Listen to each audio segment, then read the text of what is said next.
tú sientes la necesidad de ganar dinero y en esa necesidad ves tú que puedes crear nuevas cosas. Era la necesidad de generar, ¿no? Sin el tema de fondos. No te vas a basar todo el programa o todo el proyecto en concursos. Es como que tienes tú que generar.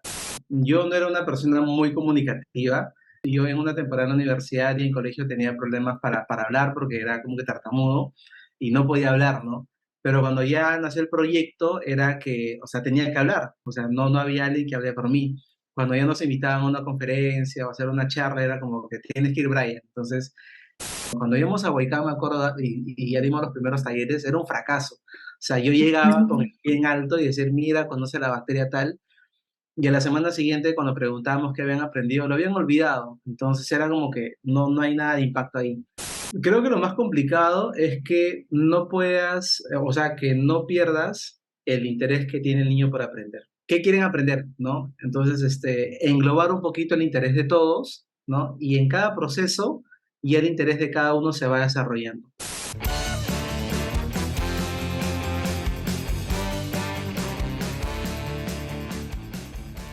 Bienvenidos a este episodio de Peruanos que Inspiran, espacio donde buscamos visibilizar a cada vez más peruanos que la rompen en lo que hacen y apuestan por el Perú.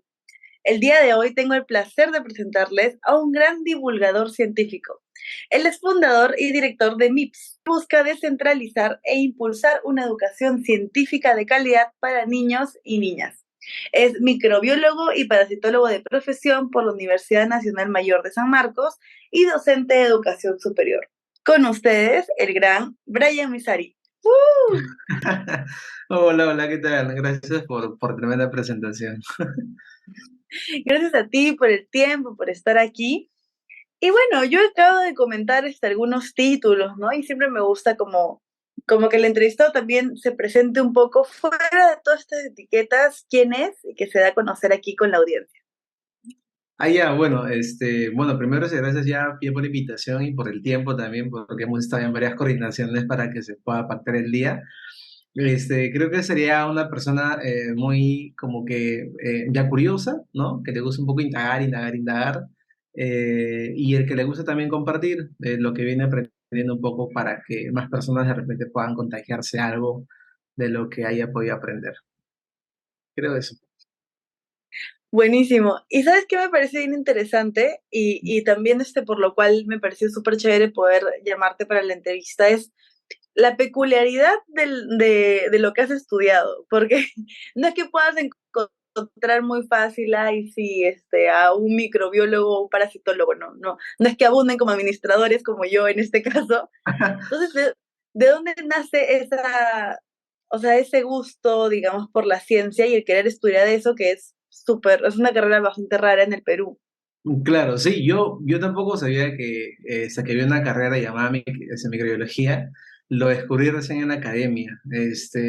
Yo creo que siempre me ha gustado la parte de ciencia, veía mucho desde los programas, me acuerdo en el Canal 7 que había de experimentos o manualidades, ¿no? Era como que bien metido en esa onda y también, bueno, mi mamá es profesora a nivel inicial y me colaba en sus clases, así que también tenía muy grabado la parte educativa ahí.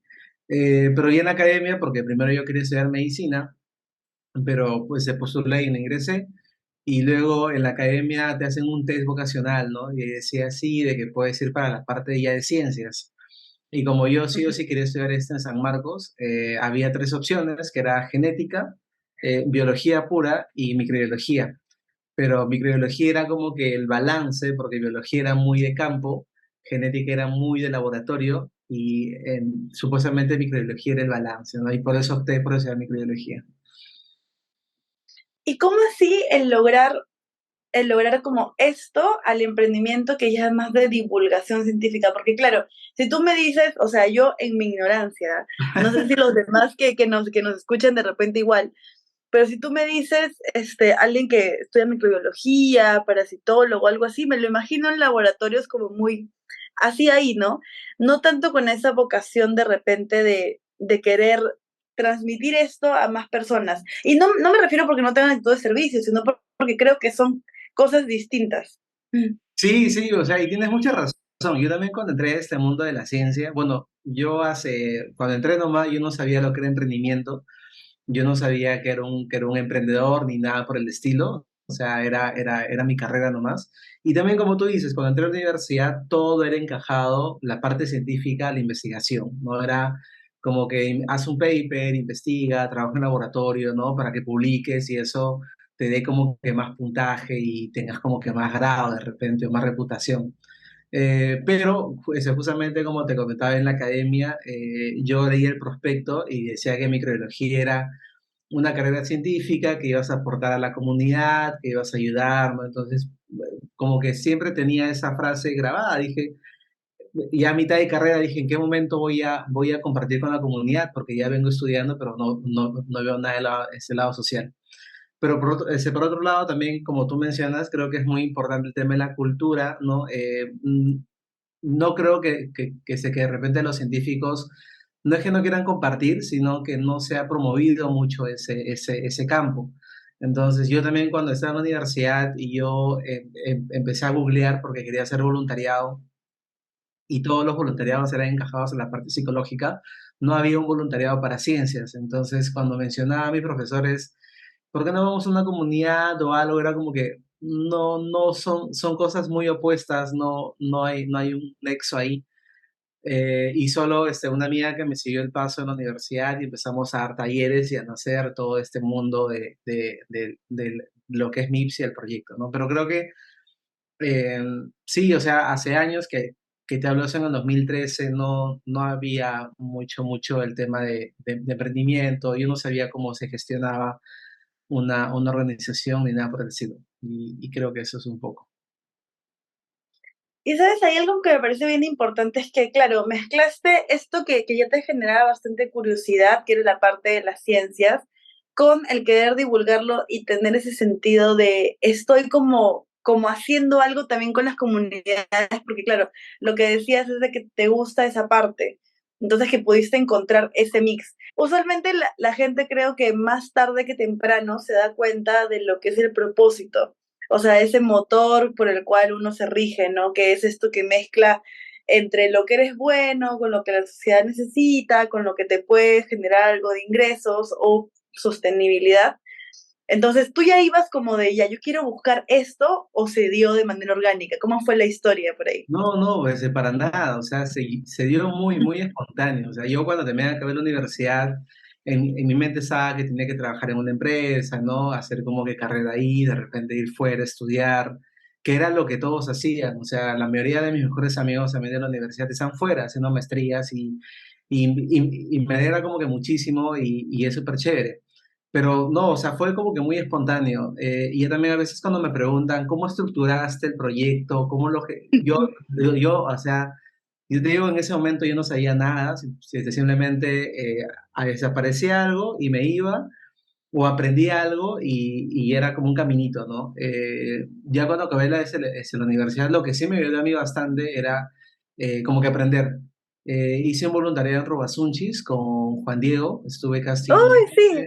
Él también Claro. estaba entrevistado aquí en el Ah, podcast. buenísimo. Lo Sí, pueden sí. encontrar en la temporada 2. Claro, ese es el clip. Sí, o sea, yo acabé casi de la universidad y fue una ONG donde aprendí bastante, porque ellos trabajaban, bueno, trabajan en Manchay. Entonces me acuerdo que iba ya los domingos para hacer un biohuerto, entonces me gustó bastante cómo Juan Diego se conectaba con las comunidades, tenía ese trabajo social muy estructurado, bien chévere, ¿no? Entonces le dije, "Oye, yo también quiero hacer algo parecido, pero para la parte científica". Entonces él me iba ahí como que explicando cómo se hacía. Y así yo también, o sea, una vez que acabé la temporada en Robasunchis, traté de buscar una comunidad, ¿no? Y también me preguntaban, pero ¿cómo buscaste la comunidad? Yo digo, es de pura suerte. O sea, si yo vivo en Los Olivos y quería una comunidad cerca a mi casa para no perder como que mucho tiempo, pero no había. Visitamos unas dos comunidades y nos pedían algo a cambio y yo no tenía nada para dar en ese momento, nada de ese material, digo. Y hasta que como que un tío me dice, oye, vete a Huaycán, porque en Huaycán las familias son como que quieren aprender, quieren cosas buenas para sus hijos, ¿no? Y ellos no dicen no, dicen sí, sí. Entonces yo con mi amiga me acuerdo que entramos a internet, cómo llegar a Huaycán. Llegamos a la carretera central con una combi y apareció una que decía Huaycán la R. Y yo digo, ¿dónde quedará eso? Hay que subirnos. y nos subimos adelante y empezamos a hablar con el chofer, ¿no? Y el chofer dijo, yo guardo mi carro en la R, que es un cerro arriba. Dijimos, ya, bacán, entonces hay que ir para allá. Y así llegamos a la comunidad y hablamos y poco a poco íbamos ganando ya la confianza. Entonces yo creo que, o sea, como te comentaba, no es que haya tenido un plan ni nada por el estilo, todo como que se fue acomodando, pero lo que sí hace o lo que ya permite que MIPS de repente en estos 10 años, porque ese año cumplimos 10 años, siga de repente un poco empujando el coche, es que nunca, todo el equipo nunca se ha rendido. O sea, habían como que bajones, pero hoy ya, ¿no? Hay que avanzar, o de repente como que no había fondos, ya hay que trabajar una temporada en nuestros trabajos individuales, y todos como que volvemos, o hacemos actividades o algo para que eso continúe. Pero creo que el propósito en sí, que es el de toda la marca, el que queramos que la ciencia se pueda divulgar, y también al ver ya las respuestas, porque créeme que si hubiéramos dado los talleres y no había respuesta, eso también hubiera muerto en un corto tiempo, ¿no? Pero al ver que papás ya nos escriben, mira, que mi hijo aprendió tal cosa, o a veces como que papás ya nos mandan de los peluches de sus hijos cuando eran niños, y ahora el niño tiene 11 12 años, es como que chévere, ¿no? Dijimos, oye, estamos haciendo algo bonito, así que hay que seguir. Y eso creo que Ujú. es un poco lo que pasó y en un resumen. Buenísimo. Y sabes, ahorita hemos mencionado bastante, pero claro, yo aquí ilusa, de repente algunos de nuestros oyentes no saben exactamente qué es lo que hacen, han de repente intuido que es el tema de divulgación científica, que es ya de repente charlas con niños, temas de ciencias, pero a ver, cuéntanos un poco más de qué van MIPS y de ahí tengo una pregunta también con respecto a cómo les ha ido. Ya, bacán. Sí, MIPS es un proyecto social que busca divulgar la ciencia de una manera sencilla y al alcance de todos. O sea, lo que queremos es que todo niño pueda recibir una educación científica de calidad, independientemente en el lugar que se encuentre. Hemos dado talleres en colegios muy solventes, o sea, de que pueden pagar y ya de clase alta. Y el mismo taller con la misma calidad lo hemos dado en Huaycán o en una comunidad en la selva. Entonces, lo que buscamos es eso, que el niño pueda conectarse con la ciencia, entender su entorno, o sea, por qué se originan las enfermedades, por qué no tienes que contaminar, por qué el cambio climático, a raíz de la ciencia. Y si en ese camino el niño descubre que quiere ser científico, a buena hora, ¿no? Como que lo acompañamos en el proceso. Pero si no, también está bien, porque conoce la ciencia, sabe que no quiere ser científico, pero ese aspecto de conocer, ya de preguntar, se le va a salir para la carrera que él escoja. Entonces, un poco si buscamos eso. Igual esto no es que haya nacido de la noche a la mañana. El proyecto nació hace 10 años, pero nació bajo el nombre de Cumercalpa, no en Huaycán. Y también Cumercalpa lo puso Juan Diego, porque yo le decía que era un nombre en quechua y él justo estaba dando clases ahí de quechua y me iba a poner el nombre. Pero ya en el 2018 es donde cambia a MIPS en sí, pero la esencia de compartir lo que veníamos aprendiendo cada uno se ha mantenido, y eso es lo que continúa. Y es un poquito ya lo que hacemos, ¿no? Y los peluches que de repente pueden ver ustedes en las redes sociales es el nexo, o sea, ya queremos que el niño aprenda ciencia con los peluches, ¿no? Que ahora son peluches, pero de repente más adelante pueden ser cuentos, caricaturas, un merch aparte. Ese es un vehículo para la meta que queremos lograr. Ujú.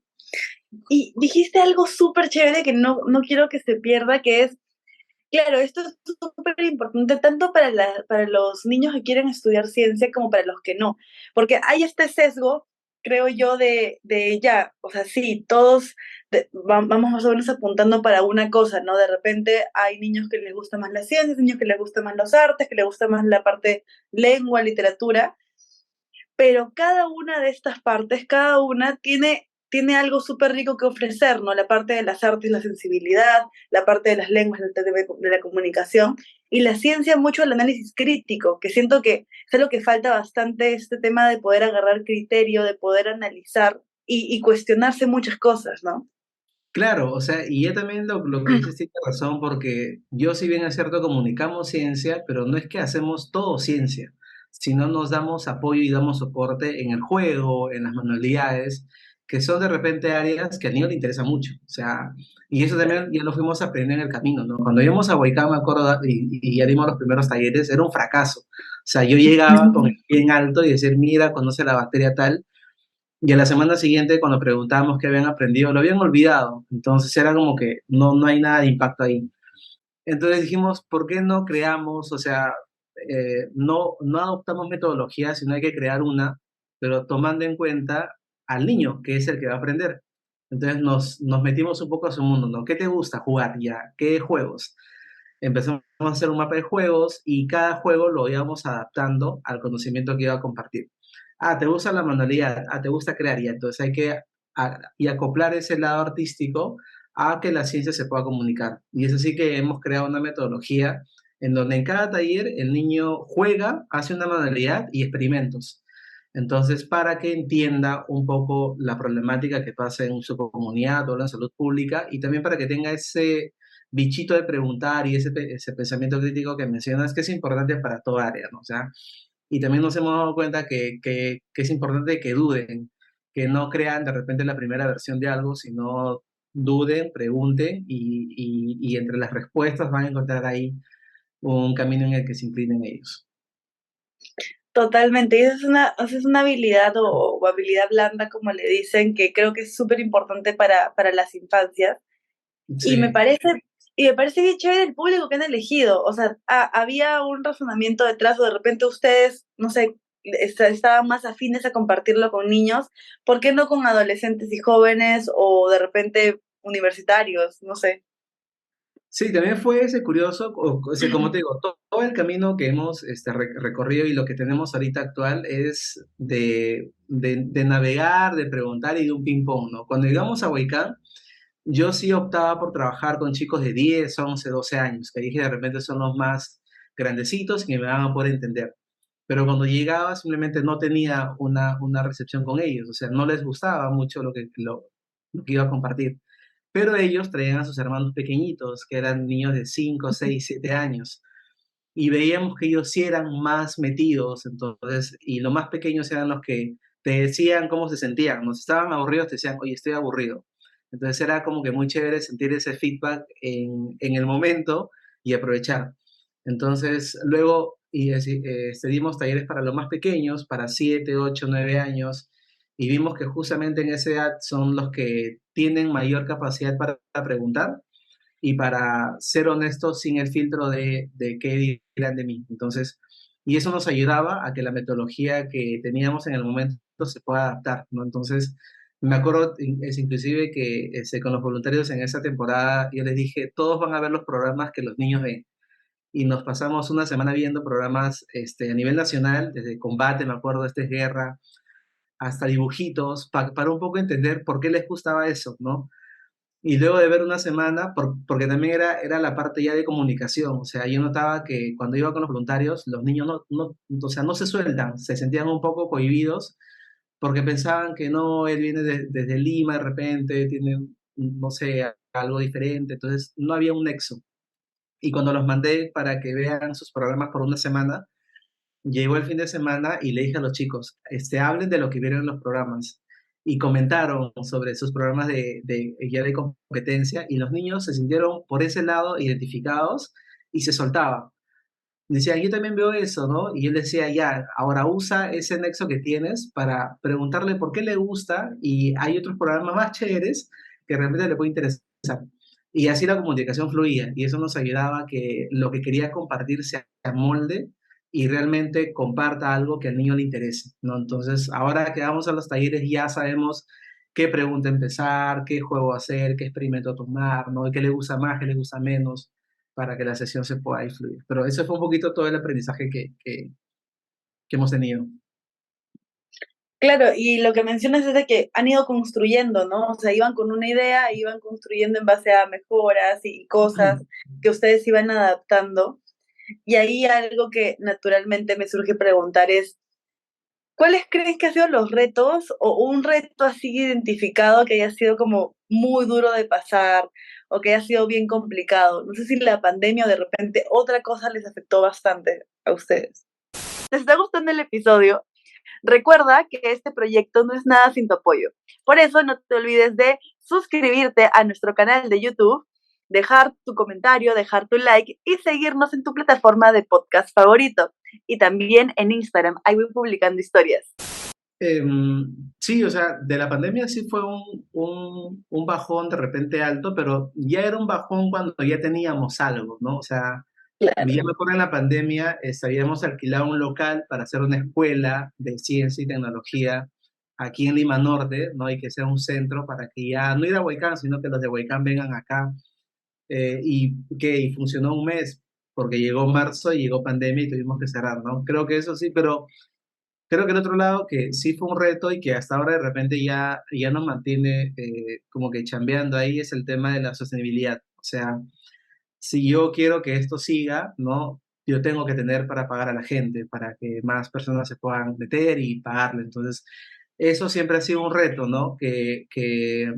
No sé, o sacábamos nuevo contenido, ¿cómo explico? Es como que tú sientes la necesidad de ganar dinero y en esa necesidad ves tú que puedes crear nuevas cosas, ¿no? Entonces, si no, para resumir, si yo no de repente o el proyecto no hubiera tenido esa necesidad de obtener ingresos, no hubiéramos sacado de repente nueva colección o no hubiéramos sacado nuevos productos, un nuevo contenido o el tema virtual, ¿no? Entonces, era la necesidad de generar, ¿no? Sin el tema de fondos, porque ahí también se llegó una temporada en que dije a los chicos, o sea, que ya no me busquen fondos porque toda la energía era en, mira este concurso, ¿no? Y era como que ya está bien, pero no te vas a basar todo el programa o todo el proyecto en concursos. Es como que tienes tú que generar, ¿no? Y que el concurso Claro. simplemente sea un impulso a que lo que estés construyendo crezca más rápido. Entonces, así, entonces hemos dado como que más talleres y yo creo que todo se acomoda, porque en ese camino de buscar, o nos llegaba un colegio, o nos llevaba una ONG, ¿no? Decían, oye, mira, he visto tu taller en Facebook, que antes se manejaba bastante, quiero que lleves esto a Pucallpa. Ah, buenísimo, ¿no? Y le planteábamos la propuesta y aceptaba, ¿no? Y esa ONG la veía otra y decía, quiero que me des esto, pero a Ica. Ah, chévere. Entonces, eso era lo que nos mantenía un poquito trabajando. A veces las oportunidades están ahí o hay cosas que uno sabe que pueden hacer, pero si no está la necesidad tan latente de tener que trabajar por eso, creo que a veces, no sé, cosas más inmediatas o X cosas como que te iban haciéndolo dejar de lado, ¿no? Y me parece súper chévere lo que dices. Creo que la sostenibilidad suele ser uno de los puntos como más retadores para emprender. Y justo más o menos por ahí quiere mi siguiente pregunta, que es hacia el tema de, como emprendedor y científico, ¿cómo es que ha sido este camino? Porque, claro, tú tenías tu trabajo, me imagino, de oficina o el típico que hacen todos tus colegas Sí, y el emprendimiento, ¿no? sí, o sea, y al inicio se me sentía mucho en que no encajaba en ningún grupo. O sea, en mi Mm, grupo como que científico, a veces no encajaba porque yo contaba de algo social y era como que no tiene nada que ver. Entonces era como que ya, ¿no? Y a veces cuando iba con los de la parte social o ONGs, le hablaba de ciencia, era como que la ciencia acá no encaja. Entonces, sí nos costó, bueno, y ahora sí, de repente lo digo como que muy orgulloso, en que toman a MIPS como un camino para conseguir algo. Por ejemplo, cuando yo los estudiantes piden como una beca afuera o piden de repente hacer una pasantía o algo, hay requisitos y ahora uno de los requisitos es que tengas tú una experiencia ya de voluntariado. Entonces, y por suerte, como que MIPS es como un buen respaldo, ¿no? Porque ya conocen toda la trayectoria tanto de Cumercalpa, de la comunidad, que es un trabajo real, que no simplemente es algo corto. Entonces, creo que sí nos ha tomado un tiempo en que puedan un poco vincular la parte de la ciencia con la parte social. Y sí, o sea, yo también cuando acabé la universidad empecé el proyecto, pero también tuve que trabajar en una empresa para poder vivir, pero estuve trabajando como 4 años, luego tuve un colchón, ¿no? o sea, como que de ahorros, y luego ya dejé el trabajo porque MIPS empezó a crecer, o sea, ya faltaban manos. Y yo en ese tiempo era la persona que compraba, que repartía, que creaba los posts, era hacer todo. Y ya luego como que me dediqué al proyecto 100%, luego hacía freelance, ¿no? Una consultoría para poder de repente cómo hacer, y las personas iban llegando, ¿no? Llegó Judy, llegó un montón de personas que iban sumando este camino, y igual, alguien venía y Mips, pum, como que lograba algo, entonces era como que chévere, y eso, un poquito para resumir y no irme como que largo. No, está perfecto. Y claro, porque por aquí, en el podcast, han venido, es bien interesante porque vienen bastante emprendedores, o sea, o gente que hace diferentes cosas, pero aparte emprende, o su misma marca personal es como el emprendimiento. Y siempre me parece que hay como diferentes perspectivas de cómo es que han sobrellevado los diferentes retos, ¿no? Entonces, si bien nos contaste que el tema de la sostenibilidad fue algo complicado para MIPS, o sea, para ti como persona, ¿sientes que ha habido algo así como súper retante o de repente algo que haya cambiado tu forma de ver las cosas o de lo que pensabas que ibas a hacer con tu vida y cambió? Sí, o sea, totalmente. Bueno, la parte personal se me dio bastante porque, bueno, yo no era una persona muy comunicativa, o sea, inclusive yo en una temporada en la universidad y en colegio tenía problemas para hablar porque era como que tartamudo y no podía hablar, ¿no? Pero cuando ya nació el proyecto era que, o sea, tenía que hablar, o sea, no había alguien que hable por mí. Cuando ya nos invitaban a una conferencia o a hacer una charla era como que tienes que ir, Brian. Entonces eso como que me empujaba un poco a ya romper de repente esas barreras que podía tener para que el proyecto crezca, ¿no? Pero luego sí, o sea, en todo el camino hemos aprendido, y como tú mencionas, y también a veces cuando algunos jóvenes o personas ya me preguntan, ¿cómo hiciste? O cómo es como que la fórmula para emprender y todo eso. Yo creo que actualmente el término y la palabra emprender está un poquito manoseada. No hay algo de repente exacto, o sea, no es que lo que yo te diga te va a funcionar a ti o lo que alguien te diga, no, o sea, porque cada uno tuvo una necesidad diferente, cada uno tuvo una problemática diferente. Entonces, lo que sí de repente puedo yo, en la poca experiencia que tengo, de repente dar a conocer a los demás, es que aprendan que se den soporte en el equipo, ¿no? Porque es importante que si tú de repente estás un poco bajoneado, exista alguien que te levante y que diga, oye, mire, hay que continuar. Y eso nos ha pasado infinidad de veces, ¿no? En el equipo había bajones en que, oye, mira, como que nos falta tanto dinero, nos falta hacer esto. O me acuerdo cuando llegó la multa de la SUNAT porque nos equivocamos en una declaración, era como que, Dios, ¿cómo hacemos esto? Claro. Pero sí, o sea, es el término aprender.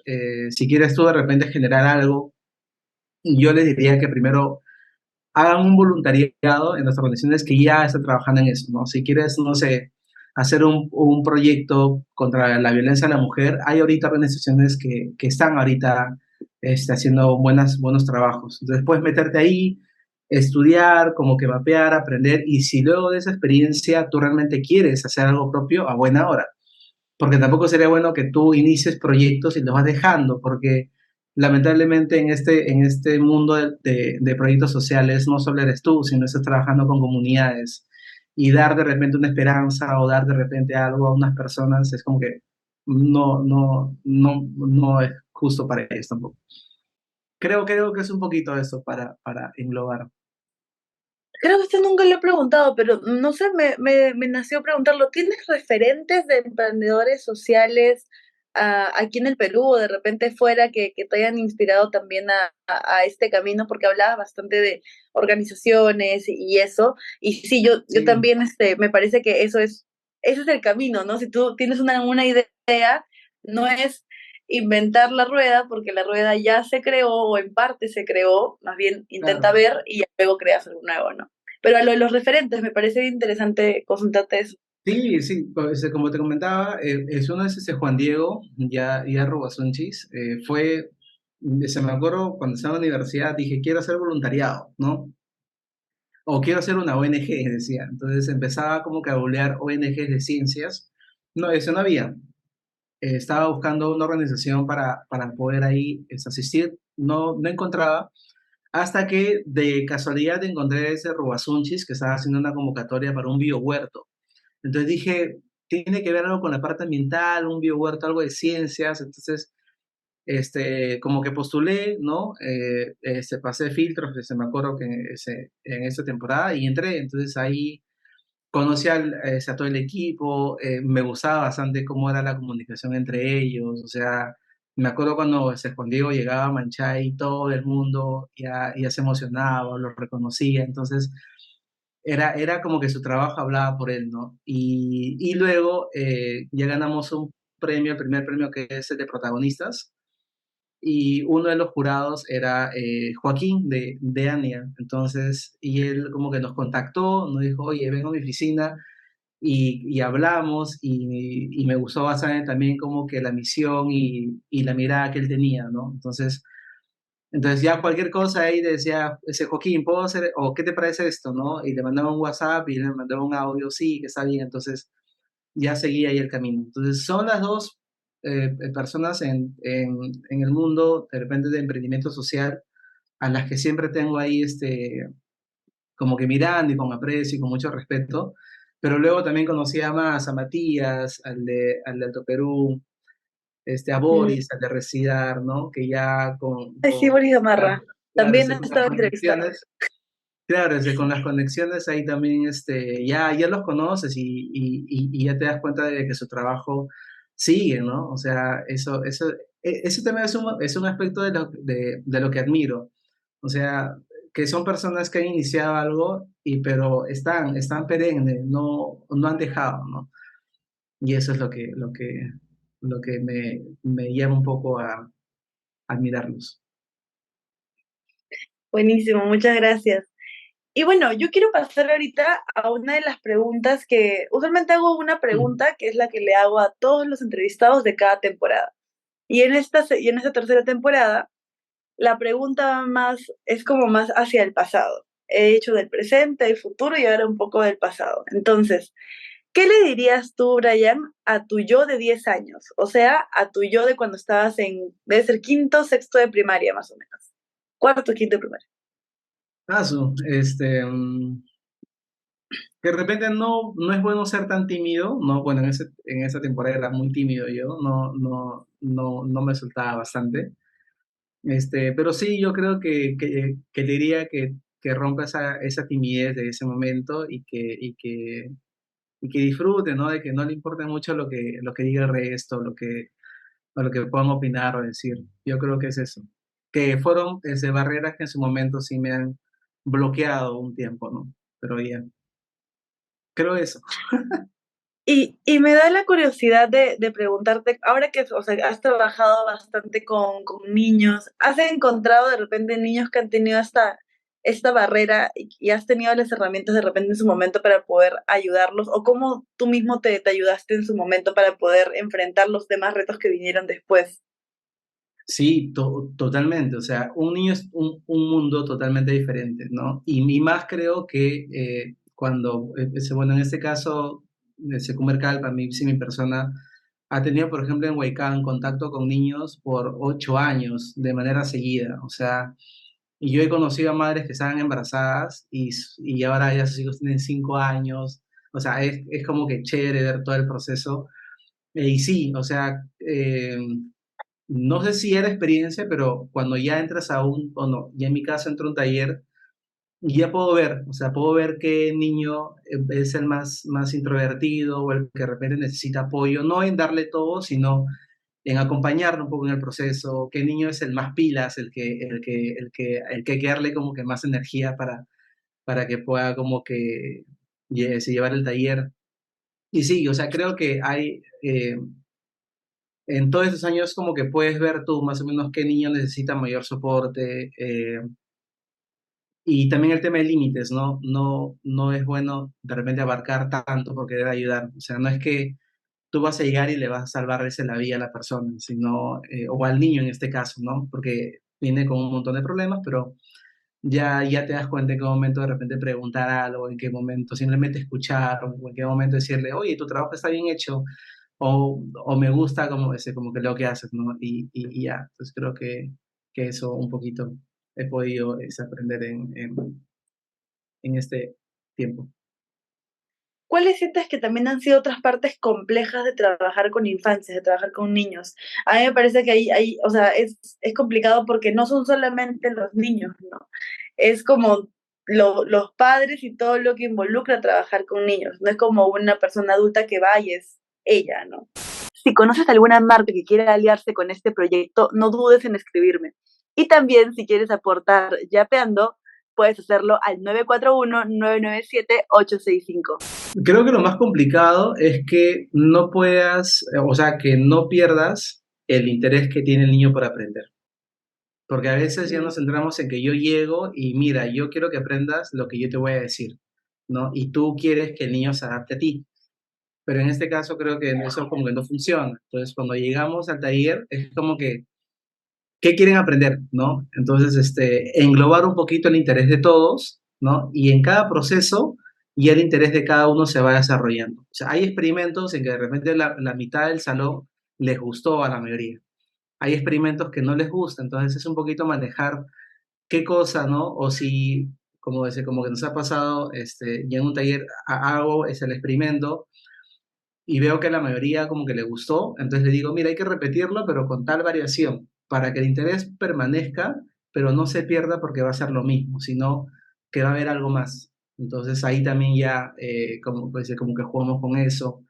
Eh, Eso, ¿no? Y tratar como que de no acaparar de repente mucho, sino brindar mayor atención a todos.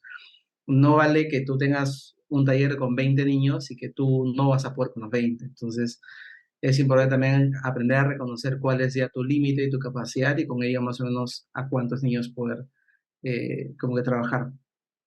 Buenísimo, Brian. Bueno, muchas gracias por la entrevista de hoy. Estamos llegando a la parte final, que ya son solamente algunos comentarios que quisiera que nos pudieras dejar, pero igual quiero aprovechar para agradecerte por el tiempo de haber estado aquí en la entrevista, agradecer a todas las No, personas gracias que a ti. están escuchando igual. No, a ti por el tiempo y todo, y en verdad las complicaciones ahí de agenda que a veces se dan, Sí, en verdad con todo el mundo, no, no te preocupes. Y bueno, ya para pasarte las últimas palabras, quería nada, darte el espacio para que nos comentes alguna conclusión final, algo que nos quieras dejar y redes. sí, bueno, invitarlos a que nos sigan. Ya justamente hablando de redes, hace 2 semanas se ha unido una nueva persona al equipo que se va a encargar de todo el contenido. Hemos estado como que creando estructuras, guiones, entonces creo y siento que se viene algo bonito y de un impacto digital para MIPS en los niños, así que sí les invitaría a todos que puedan seguir la página, tanto de Instagram, Facebook, muy pronto TikTok, está como @mips.peru, y ahí también está el tema de la convocatoria para este año para los voluntarios, y nada, ¿no? Y que cualquier cosa en la que nosotros podamos sumar a cualquier emprendimiento, proyecto que esté ahí, yo feliz y el equipo también encantado de poder ahí comunicarnos. Muchas gracias, Ryan, por esas palabras. Una vez más, gracias también por la apertura de contarnos varias cosas o sea, de tu historia, de la historia de MIPS también, del emprendimiento y diferentes anécdotas. Gracias una vez más también a los que nos escuchan semana a semana aquí en estas entrevistas. Muchas gracias. Muchas gracias, un abrazo, buenas noches. Chao, chao. Espero te haya gustado el episodio. No te olvides de seguirnos en nuestras redes sociales y darle like y suscribirte a este canal.